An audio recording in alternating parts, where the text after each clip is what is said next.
Welcome to the Attention Deficit Disorder Expert Podcast Series by Attitude Magazine.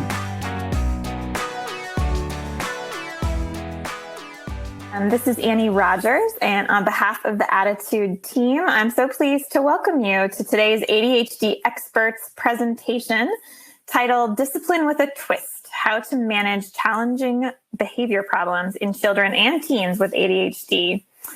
What do we mean by challenging behaviors? Well, today we're going to take a focus on things like defiance, ignoring, tantruming, lying, video gaming, and aggression. And here to introduce her 5-step approach to parenting children who exhibit these behaviors is Merriam Sarcia Saunders. Merriam is a licensed marriage and family therapist and ADHD certified clinical services provider. She's been working with ADHD families for the last 15 years, and she's also an adjunct professor of psychology at Dominican University. As you will see in her slides, she is notably the author of 3 wonderful children's books centered on ADHD. My Whirling, Twirling Motor and My Wandering, Dreaming Mind are both books for younger kids. And Trouble with a Tiny T is a new middle grade book. She's the co-founder of anovelmind.com, which is a database of children's books reflecting mental health and neurodivergent issues. And we are also so fortunate that Merriam is a frequent contributor to Attitude Magazine, as well as attitudemag.com, and of course, our ADHD Experts webinar series. So before I hand over the microphone to Merriam, I have just a few housekeeping items. Those of you tuned into the live webinar, you can download the slides now by clicking on the event resources section of your webinar screen.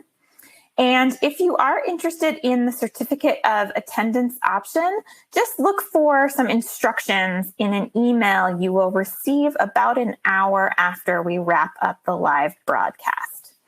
For those of you listening in replay or podcast mode, please visit attitudemag.com and just search podcast 353 to access the slides, webinar, replay, and certificate of attendance options. And of course, if you support the work we're doing here at Attitude to strengthen the ADHD community, we encourage you to visit attitudemag.com/subscribe and sign up for Attitude Magazine for your family, to share with a teacher or another loved one who could benefit from greater ADHD understanding. Finally, last piece of housekeeping, the sponsor for today's webinar is Play Attention, Enhance Brain Health and Performance. For more than 25 years, Play Attention has been helping children and adults thrive and succeed at school, home, and work. Their NASA-inspired technology and cognitive exercises improve executive function and self-regulation. Each program includes a lifetime membership and a personal executive function coach to customize your plan along the way. Visit playattention.com to schedule a free one-on-one consultation and to discuss customized executive function training plan built for you. And don't miss their upcoming Brain Boost Challenge. And you can actually click on the slides if you want to join their free virtual summer camp, which is for both children and adults. You can call 800-788-6786 or visit playattention.com for more information. Attitude always thanks its sponsors for supporting our webinars. And we note that sponsorship has no influence on our speaker selection or webinar content, which I am so pleased to kick off, to hand it over to Merriam on this very important and pressing topic of solving discipline challenges with our children and teens. Thank you so much for joining us today. Thank you, Annie, for that introduction, and thank you so much to Attitude Magazine for inviting me to speak with you about this today.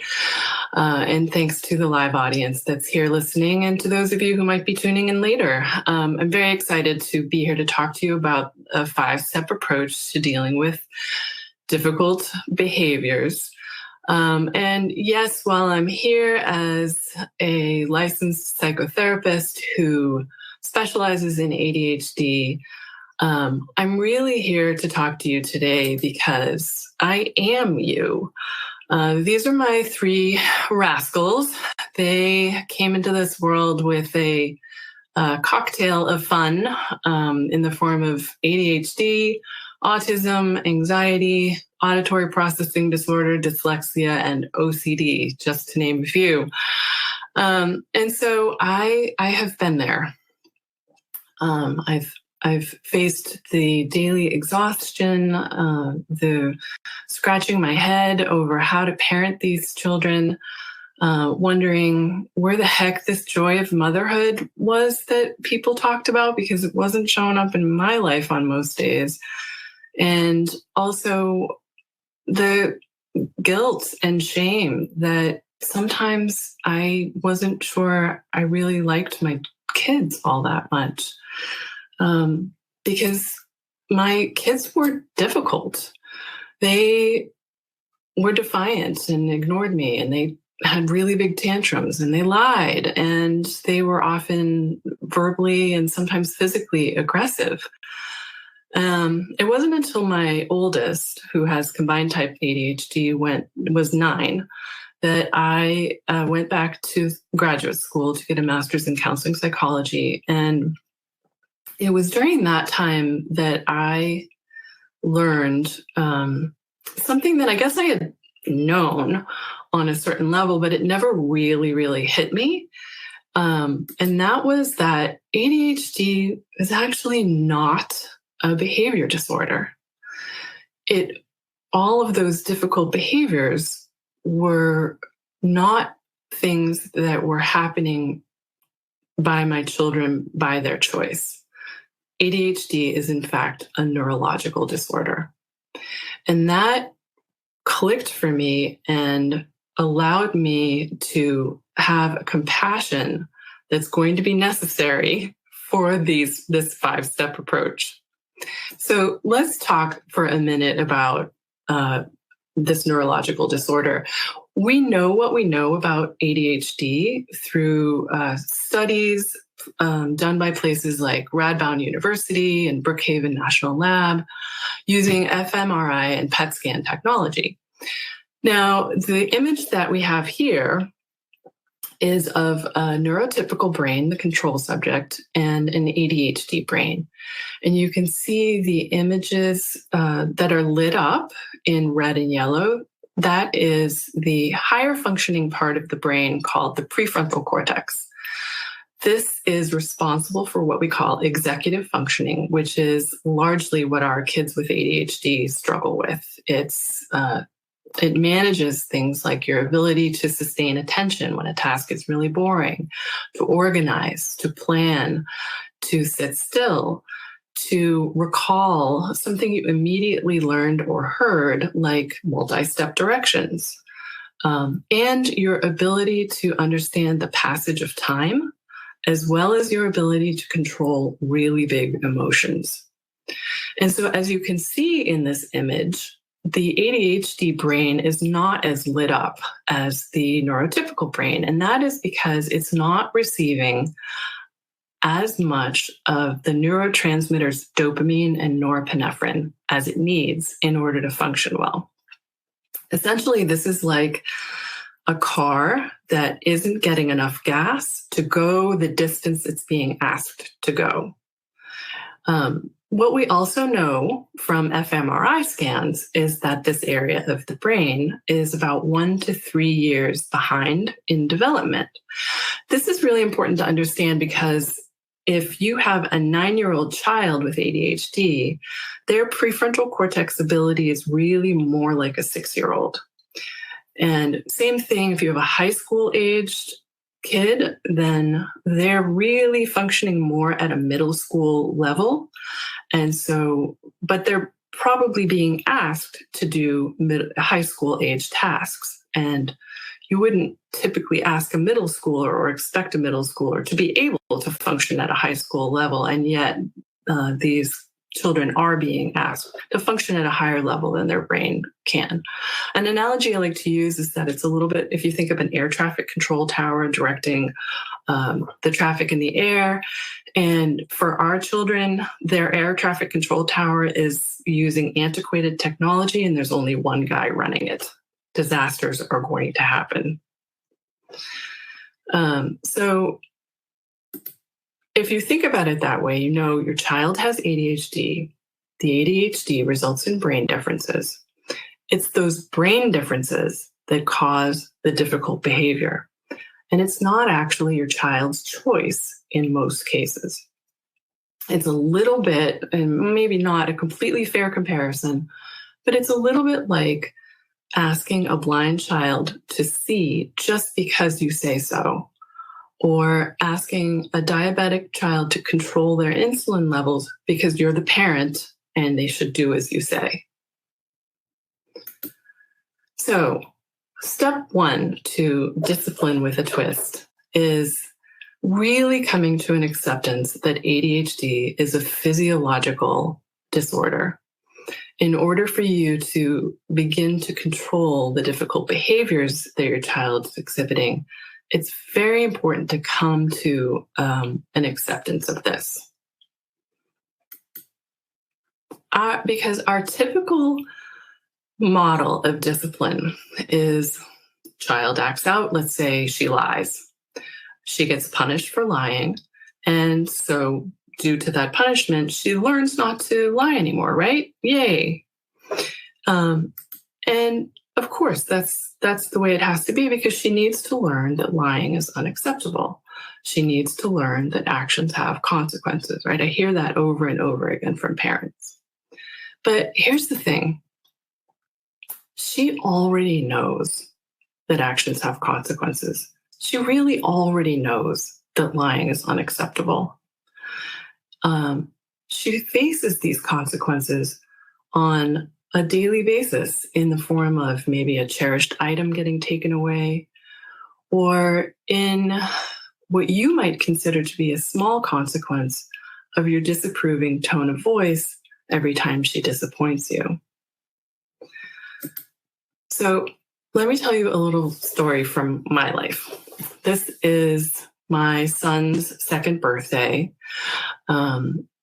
This is his big sister, the one with combined type ADHD, sitting next to him. And I'm the photographer. And behind me are all of our friends and their little kids who've come for the day to celebrate his birthday by the pool.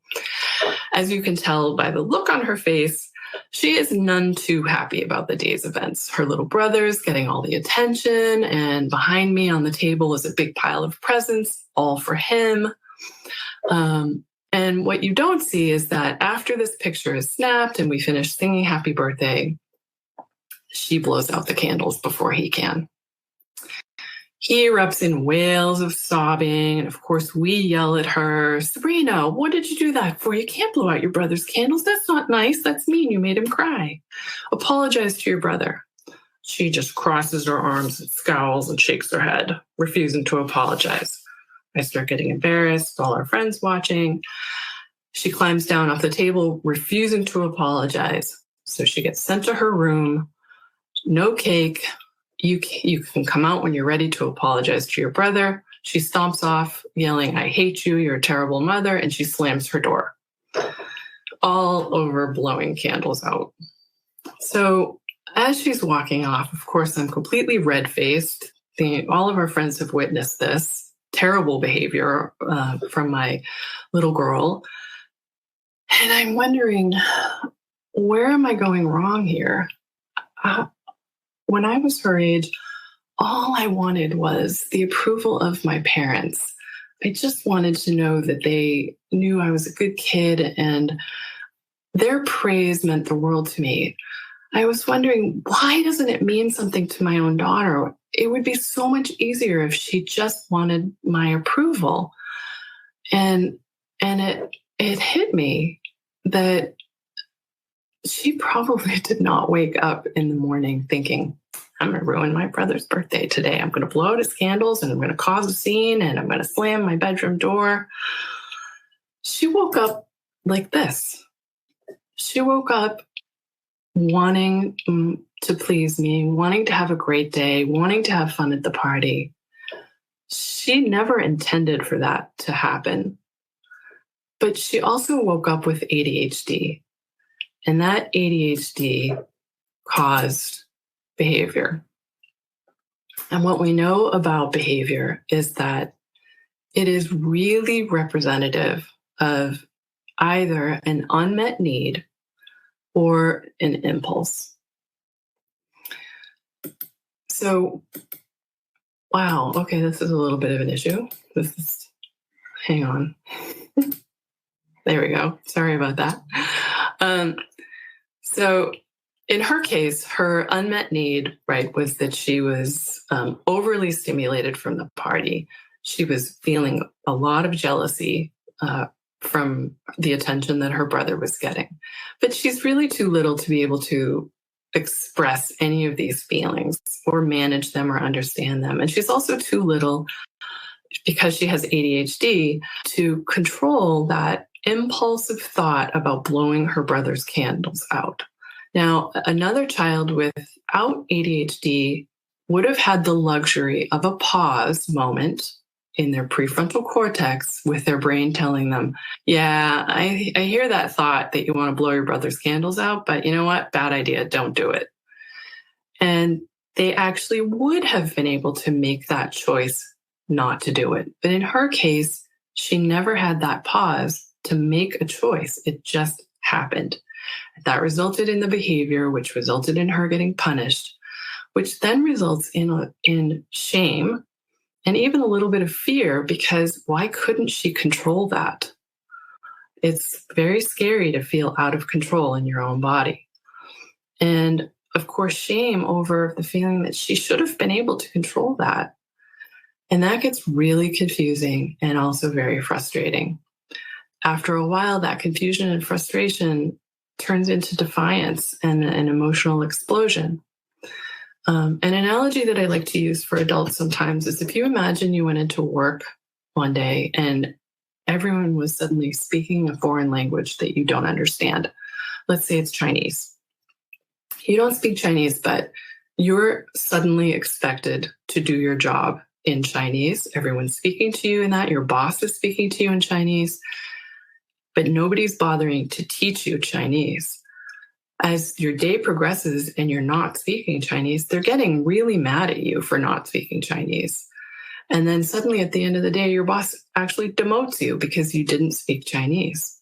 But you couldn't. Your brain actually didn't know how to do that, and nobody's bothering to teach you. It's an unreasonable request. So by the time you get demoted, you're actually pretty angry and defiant, and you might even have a big emotional reaction because it's an unreasonable request. But at the end of the day, your need, which is to be able to speak Chinese, still goes unmet, and you find yourself in this cycle, which just keeps repeating over and over again. So the twist to the discipline that I'm going to be talking to you about today is that there is no punishment in this discipline. The true meaning of the word discipline is actually to teach. It isn't to punish. Teaching helps to shape behavior positively so that the bad behaviors that we're finding so difficult either don't happen or happen less frequently or not as large and difficult. So what do we do with these kids when they have bad behavior, but we're not supposed to punish it? And that brings us to step 2. Step 2 is to try your best to be a detective instead of a judge. Most of the time, we are judges. We're handing down punishments after something bad happens. That results in shame and frustration for our children, their needs still going unmet, and the behavior continuing. But if we can put on our detective cap instead and try to decode the clues of what is this behavior trying to tell us? Why is this behavior happening? What is the unmet need? If we can uncover what the unmet need is, we might be able to meet that need, and then the behavior will lessen. Great. So how do you become a detective? Well, you first have to think about the situations where the difficult behavior is happening. Some behaviors are chronic, so you know exactly when they're going to happen every day. Things like My child refuses to go to bed. He refuses to take a shower or brush his teeth. I can never get him off his video games. He won't do his homework. Other situations are impulsive, the result of something impulsive happening, like your child suddenly hitting his brother out of the blue or having a big emotional meltdown just because you asked him to get his shoes on. But think about, when do these happen? Who's around? What times of day is it? And then what are all of the possibilities for this behavior? And when thinking about those possibilities, it's really important to avoid things like, well, he's just lazy. He just doesn't want to do it. He's rude. Because I can guarantee you it's almost never that, right? Because it's almost always your child is waking up like my little ballerina girl, wanting to have a great day and wanting to do right by you. So the behavior, common causes for some of this behavior is often, for example, if it's a task, your child just doesn't know how to start the task. They're not willfully not starting it. They're really genuinely confused about what the first step is, but they don't know how to ask that because they see that the general assumption is they should know. This should be something they should be able to do because you're expecting them to do it. Sometimes it's that they don't understand the finish line. So if you send your child to his room to clean up a messy room, your child might stand there completely overwhelmed because they actually don't know what a clean room looks like. So in that situation, you might want to take a picture of the room when it's clean and put it on the wall so that they have a goal and they know visually what it is they're striving toward. If they don't know how to start, it might be that you model cleaning the whole room up until the very last step, and then you ask them to do that very last thing. But the next day you add the last two things, and the day after that it's the last three things, until ultimately they are the one doing all the steps to cleaning their room, but they understand what those steps are. If your child's unwilling to do homework, have you thought about whether it's really difficult for them to, or painful to hold a pencil, which is the case in a lot of younger boys? Or perhaps there's an underlying reading disorder, or maybe it's just too much homework and it's overwhelming and you need to chat with the school about reducing homework levels. If it's getting off video games, have you adequately built in a transition time that the child really understands? Because we often will say something like you have 5 minutes. And to an ADHD brain, you might as well be saying you have geflurple minutes because they don't understand what 5 minutes feels like or even means.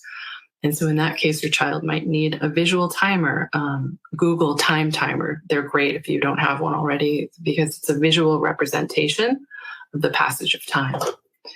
Have you given your child too many instructions? If it's more than one, it's too many instructions. So, go to your room, get dressed, put on your shoes, grab your backpack, and meet me by the front door. It's probably going to result in a child just standing there and you're saying, why aren't you listening to me? Go do what I said, because they've already forgotten what you said because they have working memory issues in their prefrontal cortex.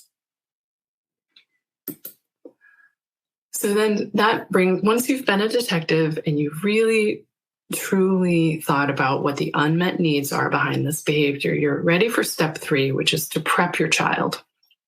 PrEP stands for peaceful moment, requesting good behavior, explanation from the child, and praise. Prepping isn't necessarily something that's always done before, as it might imply. Sometimes you might have to prep after difficult behavior occurs.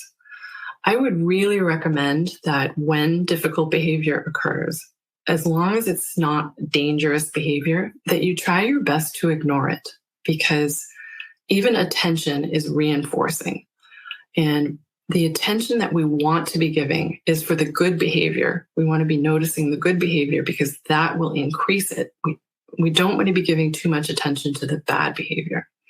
So if you can, it's much better to wait until a very peaceful moment when emotions aren't dysregulated and the bad behavior isn't happening, to deconstruct what happens and to go over your request for the good behavior. So an example might be asking your child about if they're really disruptive at dinner time. what is it? What are our family rules around dinner time? And you want to try to ask open-ended questions and allow your child to fill in the blanks. For younger children, they might not be able to do this so much.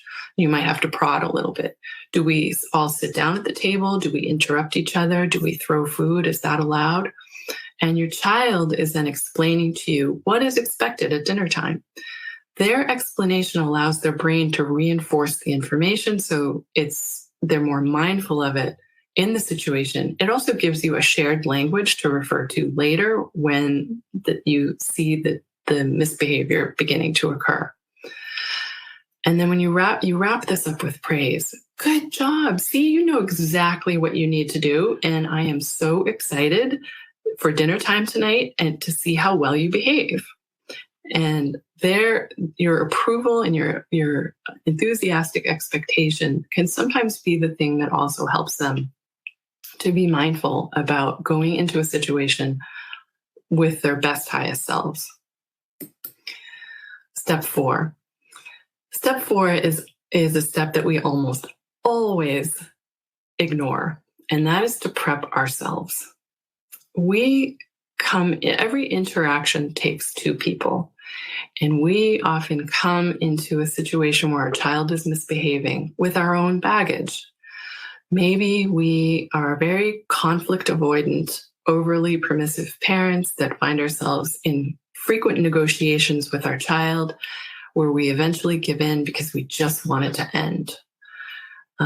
We don't have very good boundaries, or maybe we're an overly authoritarian parent where we were brought up where the parent is in charge and you do what I say just because I say it. And that leaves a child feeling unheard and escalates conflict, typically resulting in a lot more defiance from the child. Maybe you have ADHD yourself. It's genetic, so a lot of us do.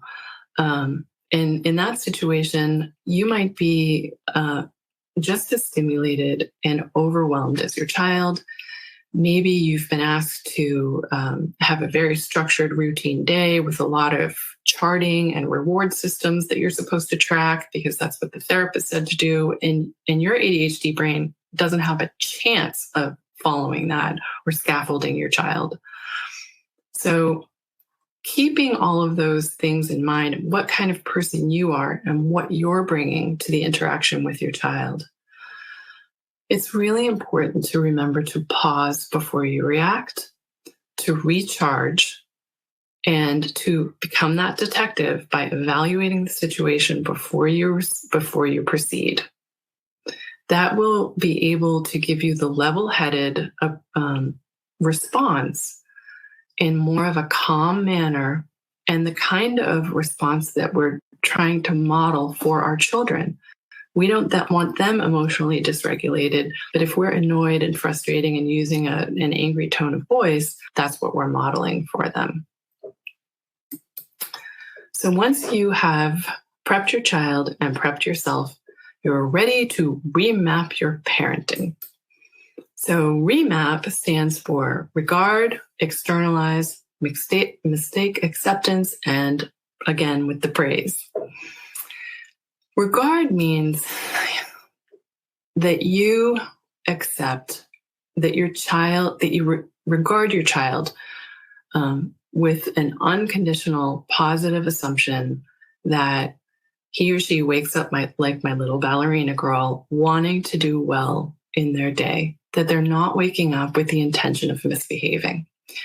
That if they wind up misbehaving, you externalize it by remembering that the behavior is probably not his fault. It's probably the result of the fact that he has a brain difference, and it may have been caused by his ADHD, and that it is in fact a cry for help and he needs my help. And if the behavior happens, unless it's dangerous behavior, that we look the other way. We accept it as a mistake and we provide our home as a safe place to fail, to make those mistakes, to look at those mistakes as learning opportunities and an opportunity to prep the child again about what we expect next time. And then to wrap that up with praise. our children, so much of their day is having everything that they're doing wrong pointed out to them. It's just something we do by default because we feel like we need to correct them so that we can send these children out into the world behaving. We hardly ever stop to notice the good that they're doing, and they do good every day because it's expected behavior. And so we're not usually primed to notice it and praise it, but it will go a long way if you even just say, hey, you've picked up your socks. Good job. If I had remapped my parenting around the birthday candle incident, then I would have remembered that my daughter didn't wake up in the morning with the intention of ruining her brother's birthday party. I would have prepped her for the day. I would have remembered she has ADHD. She gets really easily stimulated, and this is a birthday party. So she's going to have trouble controlling big emotions that she's feeling. I probably wouldn't have sat her next to her brother when he blew out his candles because I was setting her up for that one. I might have involved her in the planning, maybe had her put the candles in the cake, held the cake while he was blowing it out. And I certainly would have at least talked to her before the party about how she might experience big emotions and she might get jealous and there's going to be a lot of presents, and talk to her about a plan and a strategy for how she could ask for help and help herself during that party. So let's talk about a few of these behaviors and how we go about remapping our parenting in light of them. If you have a child who either refuses to do their homework, which is it's been happening a lot over the past year, or if they just can't finish it or they need you sitting next to them in order for them to get it done. It's important. So you start by prepping your child by making sure they have everything they need and they understand what's expected of them. Are you expecting them to sustain their attention for too long? You know, some children need to do their homework in really small chunks, 10 minutes and then a 10-minute break and then 10 minutes again.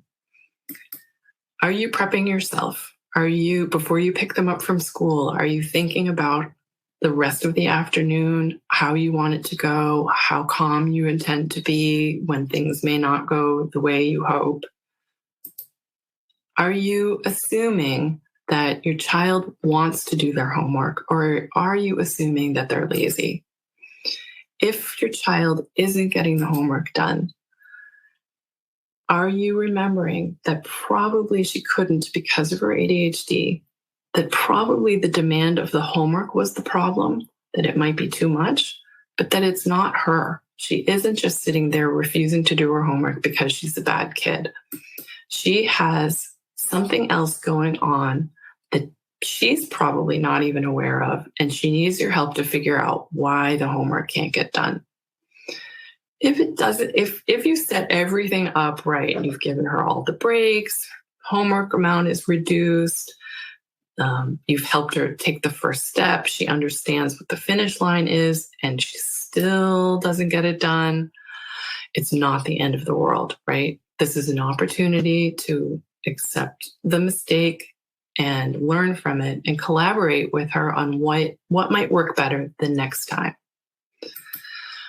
And remember to praise, even when something goes wrong. So in this situation, if you expected her to do homework for 10 minutes and she couldn't, the praise might look something like, hey, well, you worked for 9 whole minutes today. Yesterday, you only did 6. So great, you worked for 3 more minutes. How'd you do that?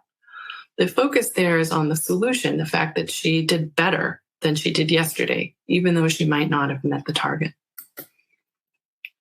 This is also a big one, refusing to stop video games. I think we probably all have a love-hate relationship with these video games. The good news, if your child loves video games, is that time spent on a video game can often be a very big motivating factor for shaping other types of behavior, right? So if they manage to get something done that you want, then their reward can be time on the video game. So it's important to, again, prep your child, prep yourself around your expectations. How much time are you allowing for this video game? Sometimes it's important to understand that it's not necessarily time that they need, but they actually need to be able to finish a segment of the game. Because if you say time's up, but they're in the middle of a game, you might see a big emotional reaction, because if they have to stop when you ask them to, they're going to lose their advances in the game. And it's important to remember that to them, these games are really important, right? We might think they're so silly and we roll our eyes and gosh, this is just ridiculous, but it's very important to them and it brings them a lot of joy. So asking them to abandon a game in the middle of it is a really big deal. And if they have a massive emotional reaction and they just can't tear themselves away, then we externalize it by remembering that the inability to stop playing is probably due to the massive dopamine rush that they're receiving from playing this game. They're hyper-focused on it. They don't have an understanding of the passage of time. And the way the game is written sort of causes an addiction. It draws them in, wanting to get to the next level, play more and more. So, again, with this mistake acceptance, you didn't come when the time went off or when your game was over. What happened? How can we change it so that the next time it's easier for you to stop when you're supposed to? And then again, with the praise. So, hey, the tantrum that you threw over me forcing you to stop the game only lasted for 3 minutes today. The other day, you screamed for almost 10 minutes. So great job in handling your big emotions a little bit better this time. You know what? I bet next time it's going to be even better. Lying is also another problem that parents are often concerned about. So we prep our children by explaining what honesty means and why we value it and why it's important and what it looks like. And maybe we also prep the children by saying that we value honesty so much that if they misbehave, but they're honest about it, they're less likely to get in trouble for the misbehavior than if they misbehave and they lie. It's really important for them to understand that being honest doesn't necessarily, maybe might be the key to get them out of getting punished for the behavior. Then you prep yourself by remembering to regard your child as somebody that wants your approval. She is essentially a good kid. She didn't wake up in the morning scheming about the various ways that she can lie. She knows lying isn't right. When and if she lies, she's more than likely lying to cover up shame about what she just did, because oftentimes she did something that she couldn't even control. She doesn't know why she did it. And she's really, really hoping that if she lies about it, it'll go away. Maybe the magical thinking of, no, I didn't do that, means that she really didn't do it. So if she lies or if she does something bad and then lies about it, again, we accept the mistake. I know you wish that didn't happen, but it did. So let's talk about if it happens next time, and let's agree in the future that if you can be honest, I won't get angry with you. And you really have to stick to that agreement. And then find the littlest thing to praise. I can tell that you're really upset about what happened. I know you're a good kid, and I'm really happy that you're working with me to make it better next time. Lack of teen motivation is another issue. So again, is your teen prepped? Do you have the ability to speak openly with your teen? Really, really listen to what their needs are. Have you done your detective work? Or are you going into the situation assuming that your kid is just lazy? Because your child is more than likely not lazy. Your child wants to succeed and wants a good relationship with you, despite the eye rolls and the snarky tone of voice. The lack of motivation is likely a result of years worth of hits to the self-esteem, of assuming that, well, no matter what I say, nobody's going to listen to me anyway. I can't do anything right because that's been pointed out to me time and time again. So why even bother trying? Because of this, parents of high schoolers will often find themselves in a situation where they're doing far more for their children than they need to be at this stage. We're scaffolding them in areas that we should be pulling away because we're parenting from a deep place of fear that their child is either going to live with us forever, never make it to college, never be able to hold down a job. And that scaffolding at this point is actually more harmful than it is helpful. We need to understand that mistakes will happen. But especially as a child, as a teenager, they need to be able to learn from those mistakes on their own. They need to be able to fail because now is the time to try failing so that they can take ownership of their decisions. They can learn to advocate for themselves. And most importantly, they can see you as a safe harbor instead of their antagonist. You are their ally. You are someone they can come to and say, I'm really struggling and I don't know how to do this. They're less likely to come to us with those struggles because they think that, well, I just can't do it and they have their expectations of me are too high and they're not really listening to what I need. It's so important to see your teen and to tell them, I see you and I know that you're trying. I know this is difficult. You inspire me every day in the way that and then whatever it is that you see them doing, that's positive.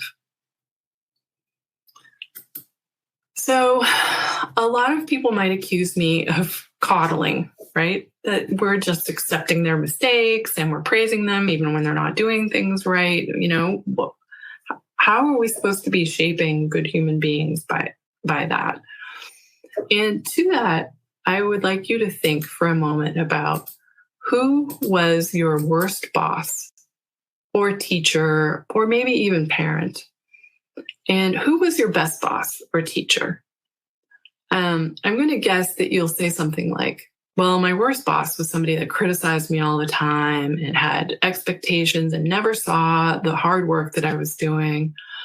And that your best boss was probably something that was more of a cheerleader that thought very positively of you, supported you, and had nice things to say to you. And then I want you to think about the fact that it's Friday at 5:00 and you're about to leave, and one of those bosses comes and asks you to do an extra task. Which boss is likely to be the boss that you're going to want to work hard for? And which boss is the one you're going to be like, no, I'm out of here? We all know that the answer is your best boss, right? It's the supportive cheerleader that you want to work hard for. And our children are the same way. So to recap, this is not a quick fix. I'm so sorry to report. It takes a lot of time. It takes commitment and it does take a lot of work. And you will mess up. You will have big reactions. You'll get angry. You will punish your children. Don't forget to remap yourself too, to forgive yourself for your own mistakes, to know that you are well-intentioned. And don't be afraid to apologize to your children if you snap and behave in a parenting way that you regret. This apology is terrific modeling. It's taking ownership for something that you did, and it's teaching your children how to do the same. Also, please don't be afraid to laugh. We parent from a place of fear with these kids, especially so often, and we forget to laugh. Most of the things, except for the things that are dangerous, are not the end of the world. if you're late for school, if you're late for a doctor's appointment, you're late for swim practice, it really isn't worth the headache and the big fight and the emotional dysregulation. If your child's room is a mess, they're the ones that are going to have to go off and live the rest of their adult lives in a messy space. It's not going to be your problem later on. Is it really worth the difficult relationship dynamic to insist that their room is a mess? Maybe it is for you, but I would encourage you to relax and take a moment to really take inventory on what's the most important thing to you. To me, the most important thing was that my children saw me as a safe harbor and felt that I was a supportive cheerleader and somebody that they wanted to cuddle with at the end of the day. And at the end of the day, this is what they grew into. They're now 18, 20, and 23. And they're all in college. And I'm happy to report I really like them. So that wraps up my 5 steps. Please feel free to reach out to me on social media. I am running a book giveaway. So if you would like to go on to Instagram, Twitter, or Facebook to these following handles and follow me and tag Attitude Magazine and tell me which book you'd like to win, it will enter you for a book giveaway. And it has really been my pleasure speaking with you today. And I guess we move on to questions now. Yes, Merriam, thank you so much for that presentation. A lot of very practical strategies, but I also want to share that our readers, listeners really appreciate how empathetic and real you were in your approach to this. So a lot of parents feeling heard and understood out there. So I will do my best to get through as many questions as we can in the remaining time.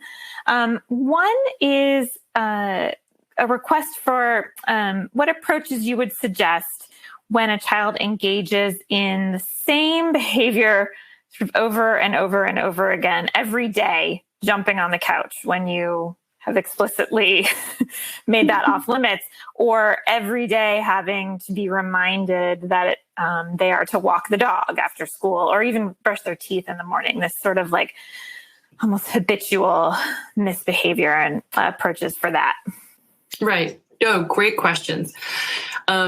What I would refer you back to is, again, putting on that detective cap, because there is a reason that those behaviors are happening.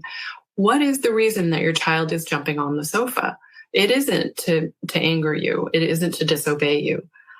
Maybe your child has tons of wiggles that he needs to get out, and this is the most effective way. So is there another thing that you could offer that child to get those wiggles out? Do you have a trampoline, a swing set, a pogo stick? Is there something else that you could offer them to get that excess energy out? And that's probably, if you can replace the couch jumping with something else, your child won't need to jump on the couch anymore. But simply telling them not to jump on the couch isn't going to do it, because you're not meeting the need that they have to get those wiggles out. If your child is refusing to walk the dog, or is it that your child is forgetting to walk the dog? Are there things in place to help your child to remember? Are there adequate incentives in place to get your child to do it? Is this a task they don't like doing? Are they afraid to go out by themselves to walk the dog? So, I mean, I can't answer those questions because I don't know what your particular child's unmet need is, but that's where this detective work comes in. Because once you figure out what's driving that behavior, then you can help to put things in place to solve it. Same thing with, I think you mentioned teeth brushing. For some children, it's a sensory issue. They might hate the taste of the toothpaste. It might just be a really boring task that they don't like to do. We have to remember, right, that they're not getting dopamine to their brain, and that the anticipation of something fun happen creates dopamine. That's why your therapists are constantly telling you about reward systems. Do you have a reward system? Do you have a reward system? Because rewards create dopamine. Punishment creates no dopamine. And so we want to flood their brains with dopamine. That's going to help them do what we're asking them to do. So in the case of toothbrushing, do you have some kind of reward system tied to brushing their teeth in a timely manner? I just found out about this great new toothbrush that actually is tied to an app. And so it's like a little video game that you can play while you brush your teeth, but only while you brush your teeth. Maybe your child needs something like that. That's great. Another very prevalent question from parents of children of all ages is how to respond to physical aggression, and specifically hurting a sibling. They're really struggling with how to handle this in short term and long term. Obviously, the short term consequences can be fairly serious. Yes, absolutely. And this is the one behavior where we just can't ignore it. Now, the long-term goal is to get to a place where it doesn't happen at all. Because again, I'm going to refer you back to being a detective and figuring out what the unmet need is. Your child has just lashed out physically as a response to a big emotion that they're feeling. And their different brain isn't helping them by allowing them to pause before they lash out physically. So this physical lashing out was an impulsive reaction that they maybe even after feel really badly about, even if it looks like they don't, right? If they're still defiant, that defiance could be a way of covering up and coping with the shame that they feel for what they just did. So is there an underlying issue between those two siblings? Is there inherent jealousy? Does the child with ADHD feel that the other child is favored somehow? This is really common when you have one with ADHD and one without. The one without often appears as the golden child that can do no wrong. The parents favor and they get to do everything and they're never yelled at. And so again, you have to go back to the detective work. What's causing the underlying frustration in my child that makes him hit out at their sibling, and try as best you can to mitigate what's going on there. Some long-term solutions might be setting up a weekly date with your child with ADHD, just you and the child, for some really special one-on-one time, whether it's you're playing a board game or you're going out for ice cream or maybe even dinner or breakfast, just the two of you. And that whole time is spent just asking them questions and praising them so that they don't feel as jealous toward that sibling. Now, in the moment when the hitting happens, that has to be addressed. But as best you can, don't address it with anger, because anger just escalates the big emotions, right? It's a calm, we don't hit. You're going to need to take time out. Everyone needs to take a time out to cool off, and we will address this later. And then you address it in a calm moment. You have to go back and prep again. I really recommend for younger children things like sensory boxes that are filled with something that smells nice, feels nice, sounds nice, is visually pleasing, that they can go to when they're having big dysregulated emotions to try to help calm them down. Okay. Oh, very helpful. I love the idea of the sensory box. Another very common challenge is something you did touch on, that's lying. A lot of parents asking about how to differentiate whether they really truly have good intentions, or in fact, if they are doing what, neurotypical children and teenagers do a lot, which is testing boundaries, and how maybe your response changes based on sort of the underlying motivation. I would say no, it shouldn't change. I would say that even with a neurotypical child that lies, I would hope that we're still able to bring that unconditional positive regard to all of our children and acknowledge that they're not intentionally trying to be bad people. They're not trying to deceive us because they are bad, right? They're trying to deceive us because of something else. And we need to get at what that something else is.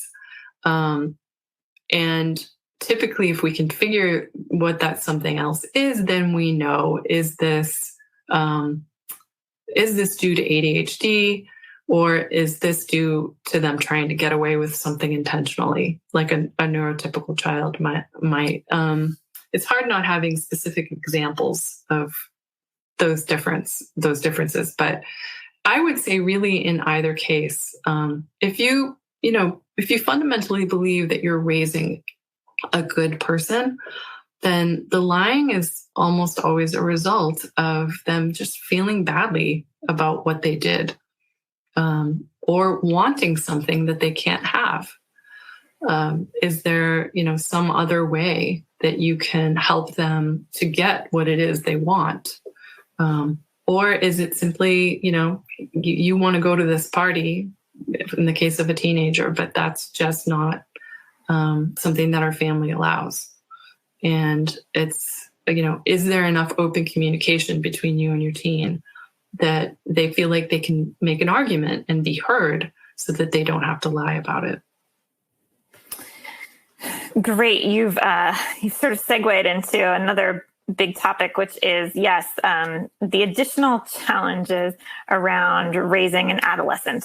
And so a lot of these strategies, parents are saying that they get downright refusal. I mean, eye rolls are very, very common, but refusals to comply, even when they've sort of made an agreement ahead of time about, say, screen time or household chores, just that sort of that extra level of defiance. One of our participants said, "Has the horse already escaped the barn?"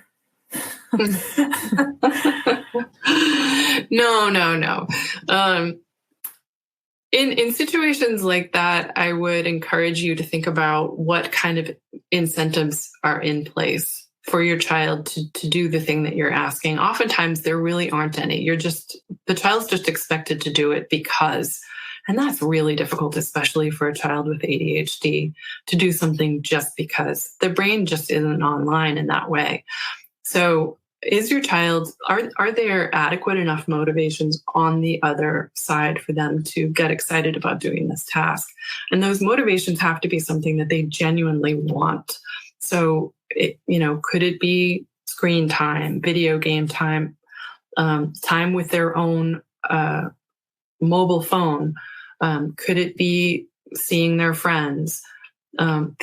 Instead of seeing these things as punishments or consequences that we can take away, if we flip it around and use them more as privileges that can be earned for the behavior, then that's one thing that can help incent our children to do what we're asking.